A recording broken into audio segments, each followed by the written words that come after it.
I was surprised this week to find out that school is about to kick back off. And I know that means that all of our young people are probably like, no, please, just one more week. Come on, just one more week, please. I know, but parents and grandparents are like, thank the Lord. Thank you so much. Grandparents, I know your second name is about to get lost, the name of babysitter, right? When I was growing up, that's what we did as kids. We went to our grandparents' house. We didn't really have babysitters too often, but when we didn't, we always had Mama to fall back on. And the best part is that as cousins, what we would do is we would scheme together about which grandma we go and invade her house that week, right? So we would say hey, everybody, this week, go to Mama Eileen's, all right? And then 10 of us would run into the house on Monday morning, and that's why my grandmother's a saint today, and that's why it was always, she had 10 little mouths to feed and 10 little balls of drama to deal with. That's the rest of the week was nothing but fighting and arguing, and it was all bad. It seemed like it was all bad. But growing up, I remember that was some of the funnest times in the world was me and my cousins just cutting up at my grandparents' house. And we had acres upon acres to deal with the plantation. It was so much fun. I just remember every now and then she would just get enough, and she would say, everybody out. I don't care what you do. Just don't set something on fire. Don't kill anybody. Don't break a bone. That's about it. It's a really low bar on what you can do. Go do whatever you want. Just get out of the house. And that was whenever we would go and find things to do, to ride bikes or whatever. My favorite thing to do was play football. And the reason why, I was bigger than every other one of my cousins. So if we had an argument going on inside, I took it out on them on the field. It was great. There was something, though, when I was praying with today's scripture and thinking about that, there's something that stuck out to me that might be a kind of minor detail that I remember from playing outside like that when I was a kid. We'd be playing sports or whatever, or fighting or whatever, whatever it was, right? Anytime you landed in the grass, it was it was fun, and you just felt dirty and what you were supposed to as a kid, right? And then the problem was an hour later, it would start to itch. I still remember that. I remember one day so clearly. We had been outside for a couple hours doing all kind of stuff, and all of a sudden, just from doing different things, my legs and my arms started to itch. It wasn't like poison ivy or anything. It was just a regular itch of just having played in the grass. And I remember I was walking around the house scratching. Now, growing up, another thing, I got punished a lot, and one of my ways that I knew I was punished was Mom would look at me and say, go take a bath, because it was it's bedtime now. Go take a bath and go to bed. So I remember growing up and walking around itching in the house one day, and all of a sudden, I'm man, I just wanted to stop. That's it. So all I knew to do was scratch. Scratching gave me some kind of a relief for a little while. It might be working my way through the arm, I'm probably drilling through, about to hit a bone, but no. I just had to scratch it. My mom saw this one day and she said, go take a bath. And I'm I didn't even do anything. Honestly, this time I didn't. Usually I do, but this time I didn't. She said, go take a bath. And when I went finally take my bath and come out, I'm man, feel like $100. It felt great. The itch was gone. You see, when I was a kid, the desire that I had in that situation was to quit itching. I wanted some relief from the itch. Now, because I was a kid and because I was limited in my knowledge, I felt the only way that I could stop it was to scratch. But in reality, what I really needed, the thing that I needed, the long-term thing to get me what I wanted, was I had to get clean. See, today in our gospel, this is kind of what's going on. Today's readings are all about, whether you know it or not, today's readings are all about desire. What do we really desire? As a kid, just coming in from playing outside, I desired to not itch. And the thing was, the cure there was something that was much bigger than what I thought. I put that desire to not itch towards scratching. When in reality, the desire to not itch needed to be focused on get clean. Every one of us has desires in our heart. Every one of us has desires for our life. Every one of us has desires right now that we probably can feel. Y'all probably thinking, Father JD, like, I know you like to preach, I know you like to talk, but Griffin's is calling. Like, Kyoto, we're going to have a line, we got to beat the people from St. Mary's. Don't worry, we're going to, right? But the thing is that we have desires all the time. The most foundational and fundamental desire of all of our lives, the number one desire that every human being has in the core of their being, is their desire for God. You see, when human beings were created, when Adam and Eve were created, it was a perfect relationship with God.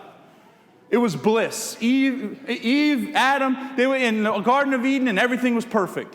They were with God, God was with them, and there was no question about what was going on until the fall, until sin entered the world. And then what happened, all of a sudden, that place where God resided, that place where God stayed, that place where God was with them always became a void. And now there was an emptiness that's been handed on over and over now, generation after generation, to us even today. And every human being today walks the earth with this void, this desire for God. Now the scary thing is that sometimes our world tries to tell us how to fill that desire for God. But it's not with God. Today's readings, we hear about this wealthy man who's going to show his wealth and his money and his grain, and he's got everything he needs. And Jesus calls him a fool because he says, you have everything you need except the thing you need. You see, in our life, we can orient that desire to God towards the wrong thing. And what ends up happening is God's infinite, right? God is infinite. He's bigger than anything created. And what happens is that an infinite desire now has a finite thing to fill it. An infinite desire, we try to fill it with a finite thing, and that doesn't work. In today's gospel, we hear about this wealth, right? Well, there was a movie that came out a couple of years back, but 2010, it was a sequel. It was called Wall Street, Money Never Sleeps. This is the sequel to the movie from the 80s with Gordon Gekko, Wall Street, right? Well, in this movie, there's a boss and this young guy who gets hired by this investment firm. And they're doing all the stuff on Wall Street. They're making hundreds and thousands of dollars a year. Like, they're making all kind of money. And at one point, this young guy asked his boss, who's kind of like the villain of the story, but he asked the boss, he says, hey, what's your number? And the guy looks at him and he says, well, we're going to start you off at this price. He said, no. At this salary? He said, no, that's not what I'm talking about. He says, what is your number? He says, you see, I believe that everybody that gets into this kind of line of work, working in finance like this, every guy has a number that he can, once he reaches, he's okay and he's ready to walk away. And the boss kind of sits back. It was a question he wasn't expecting. He kind of sits back, thinks for a second, looks at him with this like little evil grin. More. The answer to the question of what's your number was more. You think about that. I don't know if you know roach poison. A lot of roach poisons, the way it works is that as they eat it, they get more thirsty, they get more hungry, and they continue to eat the poison. And the way it works is it basically keeps them eating the poison until they eat enough, and like it makes them addicted to it immediately, where they just want to eat. They try to satiate their thirst and their hunger, but it's not working until they've eaten enough poison and they die. It's more. When we try and get an infinite thing out of a finite thing, what happens is that we fall into this place of more. And when we fall into a place of more, we start to get addicted to the things of the world because we're looking for the infinite presence of God. See, St. Thomas Aquinas uses an image. He says there's 4 places that human beings try to find happiness. And I think another way to say it is, there's 4 places that I think we try and satiate this desire for God, and we look for more. The first one is today's gospel, wealth. How does that sound? Well, maybe if I make a little bit more money, then I'll matter. Maybe if I just make a little bit more, then I'll be happy. Second place, pleasure. Well, maybe if I can eat at the nicest restaurants, I can wear the nicest clothes, take the nicest vacations, live a life of a certain level of decadence, then I'll be happy. Third one, St. Thomas Aquinas says, power. Maybe if I climb a little bit higher in the corporate ladder, or maybe if I get that position, or that thing, or that level of power, then maybe I'll be happy. The fourth one, honor or status. Maybe if a couple of more people like me. Maybe if I can be friends with a few more people. Maybe when I go to Rouse's, if every aisle I can see somebody I know, and not just every other aisle. Maybe then I'll be happy. You see, what happens oftentimes in our life is that we start to look for happiness in the wrong places. We start to satiate a desire for God with finite things, and it doesn't work. We're always going to be left disappointed. We're always going to be left coming up short because finite things cannot fulfill an infinite desire. Now, the beautiful thing is, this might seem kind of glum, it might seem kind of sad and downing, and I'm sorry if that's the case on the Sunday morning, but the reality is that there's hope in this. Because while we have a thirst and an ache and a desire deep in our hearts for God, the beautiful thing is that God has a desire for us as well. See, there are 2 irrefutable facts in the Christian life, in that one, I have a desire for God stamped inside of me, and the beautiful thing is that God, number 2, God has a desire for me as well. Even with my shortcomings, even with my junk, even with how I fall short, God still runs to me. Last week, I read a quote from the Catechism about prayer, and in that quote about prayer, 2567, if you want to look it up, in that quote about prayer, one of the lines, it's one of my favorite lines in all of Christian tradition, that God tirelessly runs after you and after I. God tirelessly comes looking for you and for I. He comes out searching for you and me. He's the good shepherd that goes after the lost sheep. He's the father who goes after the lost son. He is tirelessly pursuing us because of a desire that he has for you. The challenge for us is to examine ourselves. In what ways am I holding on to wealth, to pleasure, to power, to status? In which ways am I holding on? What things in my life stand in the way of me loving God in the way that he wants me to love him? What ways what things are standing in the way of my desire for him and his desire for me meeting?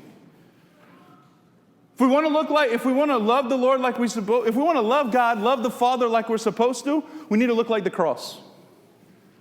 The beautiful thing is that the cross, Jesus, those 4 things, he does the opposite of all of them. Status. He's hung on a cross between 2 criminals. And it was a level of it was a way of killing people that was reserved for the lowest of the low and the worst of the worst. Power. Someone else put him there. Pleasure. He's in excruciating pain. Wealth. He's stripped naked. He's got nothing. For us, what things do we put too much attachment to? Which things do we try and satiate our desire for God with on this earth? I'll be honest, It could be something that's really big, really hard, really a big struggle, and it could be something that's kind of plain and kind of embarrassing. I'll be completely honest. When I was in college, mine, LSU football. And the reason why I know that is because if we lost the game on Saturday, don't talk to me until Wednesday. Because there was a connection and an investment that was a little bit too much. A little bit too much of a connection, a little bit too much of me putting and investing myself in that as opposed to in the Lord. And that was tested last year at the NFC Championship game, but we're not going to talk about that, and I'll offer counseling about that later. But every one of us has some kind of attachment to something in this world that's not in order. That we put too much, our desire for God, a little bit too much onto something else.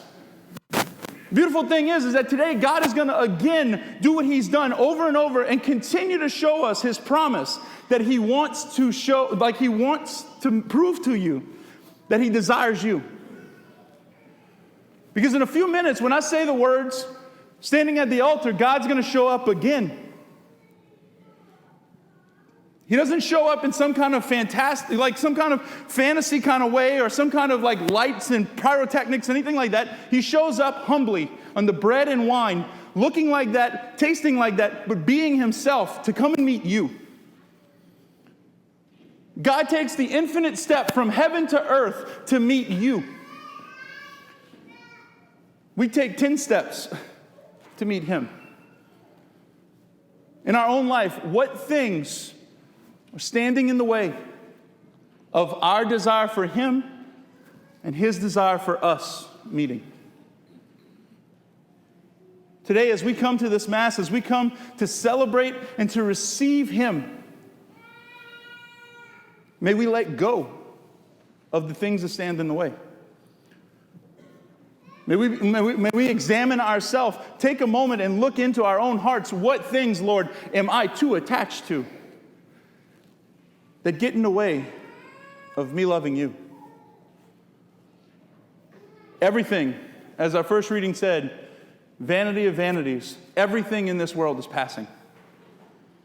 The word for vanities that's used in the Old Testament today, it can be translated as mist or smoke. It's passing. It's gone. It's nothing. Everything in this world is passing. The one eternal thing that we have to lean on is our relationship with God. Today, we get a chance to dive into that relationship, to receive him, to let our desire for him and his desire for us meet. And when that happens, there's an explosion of grace that goes through our life. An explosion of grace that goes through our world. An explosion of grace that goes through our church. An explosion of grace that transforms us. Today, may we receive him completely and totally and let go of everything else. Amen.